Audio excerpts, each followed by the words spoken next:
इमरान खान साहब के कमरे की छत गिर गई है और छत गिरने के बाद उनकी सूरत हाल, उनकी तबीयत कैसी है, ये बड़ी डेवलपमेंट है जो आपके साथ शेयर करेंगे। तो दूसरी तरफ साबिक एयर चीफ है फोर्स के, उनके ऊपर हमला हुआ है और ये खबर एक फैलाई जा रही है, ये क्या खबर है।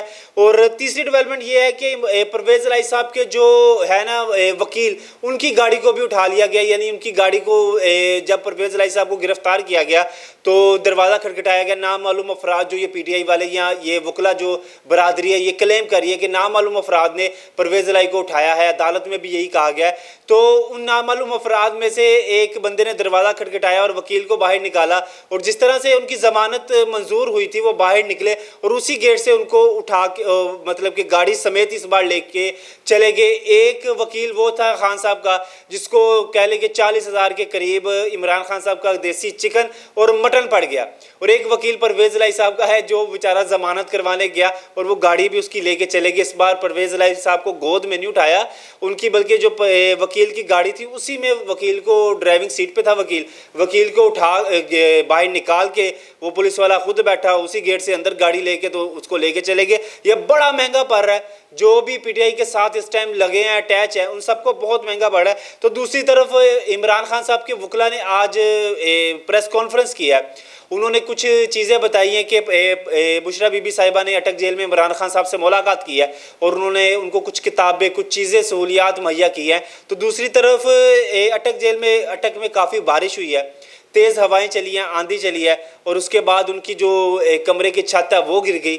मतलब जिस कमरे में, जिस सेल में वो रह रहे थे और सारी रात वो पानी वहाँ पे टपकता रहा और सारी रात पानी टपकता रहा वहाँ पे। और उसके बाद उनको बड़ी मुश्किलात हुई, उनको सोया नहीं गया उनसे।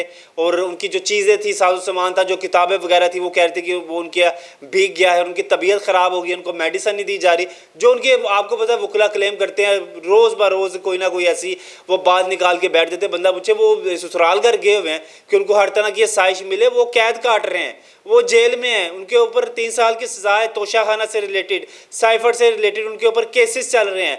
तो भाई उनको सहूलियत दी जाए, वो कोई दमाद थोड़ी है सरकार के। तो उनको तो ये जो है मुश्किलात और ये चीज़ें तो देखनी पड़ेंगी, वो एक जेल में है। और लेकिन एक हमारे यहाँ पे ना एक अलमिया ये है कि कोई भी खबर है ना उसको बगैर सोचे समझे आगे फैला दिया जाता है, चाहे वो कोई भी है। अब कल की एक खबर ऐसी थी जो गर्दिश कर रही थी कि एयरफोर्स चीफ के ऊपर हमला हो गया जी, ये हो गया जी, वो हो गया।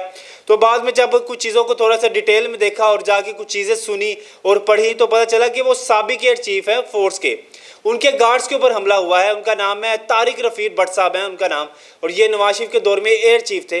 उनके गार्ड्स के ऊपर ये हमला हुआ है। स्नैचिंग का कोई मामला था, कोई पड़ गए होंगे, कोई डकैत शिकैत, कोई चोर चोर पड़ गए होंगे उनको कोई कर लूटने के लिए।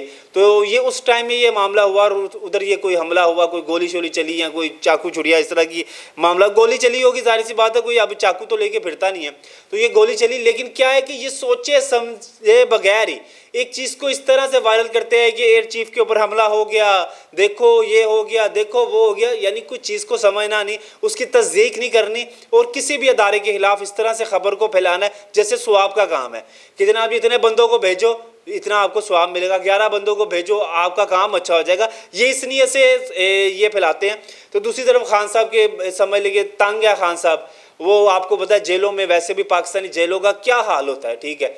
बारिश होती है, तेज़ बारिशें हो रही हैं आजकल बहुत से शहरों में, इलाकों में, तो तेज़ बारिश की वजह से वो छत टपकना शुरू होगी। खान साहब अब सारी रात जाग के गुजारी है। ये वो लोग थे जो बड़े आसाइशे, बड़ी कह लो कि बड़ा आउट क्लास इनका रहन सहन था, ठीक है। नौकर चाकर और खाना पीना खुला डुल्ला, मन मर्जी से उठते थे, मर्जी से सोते थे, कोई रोकने वाला नहीं, कोई टोकने वाला नहीं। अब एक शेड्यूल बन गया, एक अब समझ ले कि एक ट्रैक पर आ गए, एक डिसिप्लिन से गुजरना पड़ता है, तो इन लोगों को तंगी होती है। अब जेल में पानी टपकता रहा, ये जनाब सारी रात जागते रहे, इन्होंने सो नहीं पाए।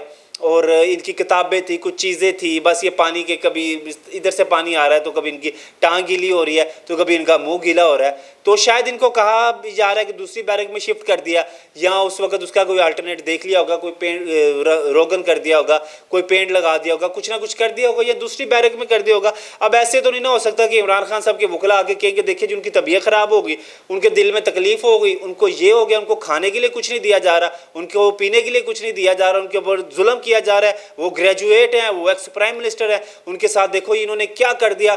तो दूसरी तरफ इमरान खान साहब आलमी अदालत में जाने की भी कोशिश करते हैं। एक तरफ अपने वकला से कहते हैं कि मैं 1000 साल मेरी कौम को जाके पैगाम दो, मैं 1000 साल अंदर रहूँगा।